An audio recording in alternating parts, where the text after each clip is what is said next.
Pernahkah kamu merasa orang-orang tidak benar-benar melihat kamu apa adanya? Sebenarnya kamu memiliki semua pikiran, wawasan, dan pertanyaan yang berputar-putar di benak kamu, tetapi kamu menahannya. Bukan berarti kamu mencoba berpura-pura. Ya, kamu baru saja belajar bahwa menunjukkan kedalaman diri sepenuhnya tidak selalu sesuai dengan harapan. Jadi, kamu mengedit dirimu sendiri. Kamu bersikap tenang. Dan meskipun orang mungkin menganggap kamu baik, lucu, atau mudah diajak bicara, mereka tidak tahu seberapa cerdas kamu sebenarnya. Dengan mengingat hal itu, berikut adalah 8 tanda bahwa kamu sedang menyembunyikan kecerdasan. Nomor 1. Menyaring semua yang kamu katakan melalui social safety check. Sebelum kamu membuka mulut untuk mengatakan sesuatu, ada proses penyaringan internal yang sangat cepat. Kamu memilih nada, frasa, dan kemungkinan reaksi. Semua dalam hitungan milidetik. Yang dalam pikiran kamu, apakah ini akan terdengar sombong? Apakah saya akan membuat seseorang merasa bodoh? Haruskah saya menguranginya? Alih-alih memberikan semua yang ada di pikiran kamu memangkasnya dan melembutkan bagian-bagian tertentu. Lalu menggunakan bahasa yang lebih sederhana atau membuat hal-hal menjadi samar untuk menghindari gesekan sosial. Dan meskipun filter itu menjaga semuanya tetap lancar, hal ini juga menjaga pikiran brilianmu tetap tersembunyi. Nomor 2. Mengecilkan apa yang datang secara alami padamu. Hal-hal tertentu mungkin langsung cocok untuk kamu. Kamu memperhatikan pola, mengantisipasi hasil, atau memahami ide abstrak dengan cepat.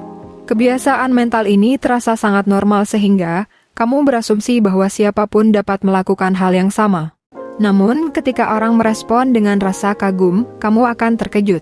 Kamu akan mengabaikannya dengan mengatakan bahwa hal itu mudah atau bukan masalah besar, padahal sebenarnya, apa yang kamu lakukan membutuhkan keterampilan atau wawasan yang tidak dimiliki kebanyakan orang.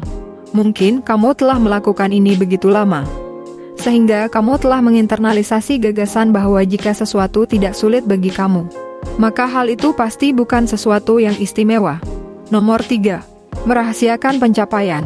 Ada prestasi yang benar-benar kamu banggakan. Mungkin gelar, keterampilan yang kamu kuasai, atau sesuatu yang telah kamu bangun, tetapi kamu jarang menyebutkannya. Kamu tidak melihat ada gunanya untuk membicarakannya kecuali seseorang bertanya secara langsung. Bahkan saat itu, kamu mungkin akan menyampaikan versi singkat atau segera mengganti topik pembicaraan. Mengapa? Karena terasa seperti menyombongkan diri. Dan mungkin saja, kamu lelah dengan pencapaian yang ditanggapi dengan diam, iri hati, atau sikap saling mengungguli. Kamu berusaha tidak ingin mengubah dinamika, menjadi terlihat sok penting, atau mengundang reaksi yang canggung. Jadi, seringkali kamu merahasiakan bagian-bagian cerita tersebut. Nomor 4. Kamu sering membuat lelucon untuk menutupi kecerdasan. Terkadang kamu akan mengatakan sesuatu yang berwawasan, komentar yang langsung menyinggung inti suatu situasi, tetapi kamu membungkusnya dengan lelucon atau menyampaikannya dengan nada santai sehingga tidak terasa terlalu serius. Kamu menggunakan humor untuk menutupi kecerdasan kamu sendiri.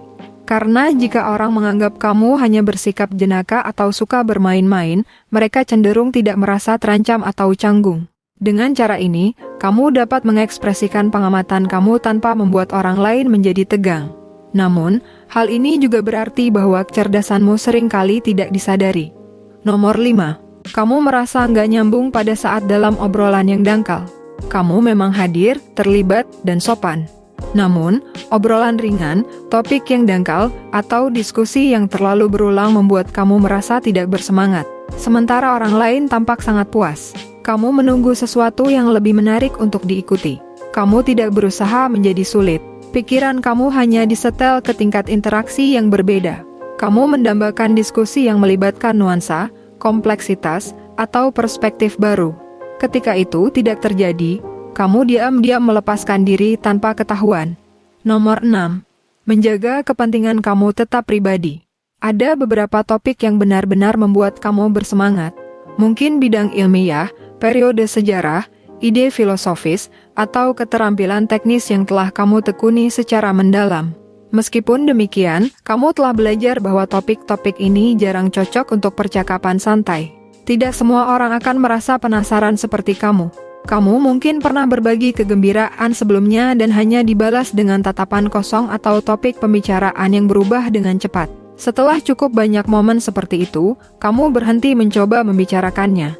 Nomor 7. Kamu sering merasa orang-orang tidak memahami kamu. Ada pola yang mungkin pernah kamu alami.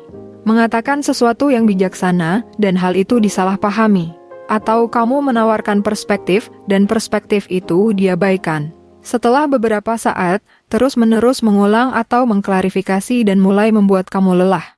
Kamu mulai memilih momen dengan lebih hati-hati, memilih untuk tetap diam ketika terasa lebih mudah daripada menjelaskan sesuatu yang mungkin diabaikan lagi.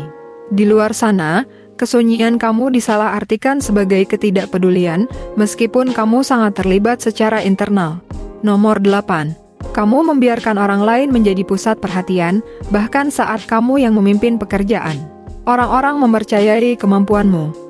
Mereka mendatangi kamu saat mereka buntu atau butuh bantuan untuk memikirkan suatu masalah. Kamu adalah ahli strategi yang pendiam, pemikir di balik layar, orang yang selalu punya rencana. Namun, saat tiba saatnya untuk berbicara di depan orang lain, untuk berbagi ide dalam kelompok, atau untuk diakui publik, kamu ragu-ragu untuk tampil. Kamu tidak mempertanyakan kemampuan. Perhatianlah yang membuat kamu merasa tidak nyaman. Dan menjadi pusat perhatian cenderung disertai dengan lebih banyak tekanan daripada yang seharusnya.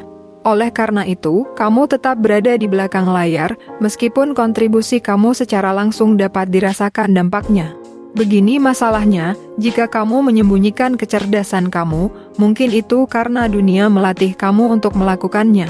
Kamu dihukum karena kecerdasan kamu. Dan alih-alih dirayakan, kecerdasan kamu justru disambut dengan keheningan, ketidaknyamanan, atau penolakan. Nah, inilah yang perlu kamu ketahui.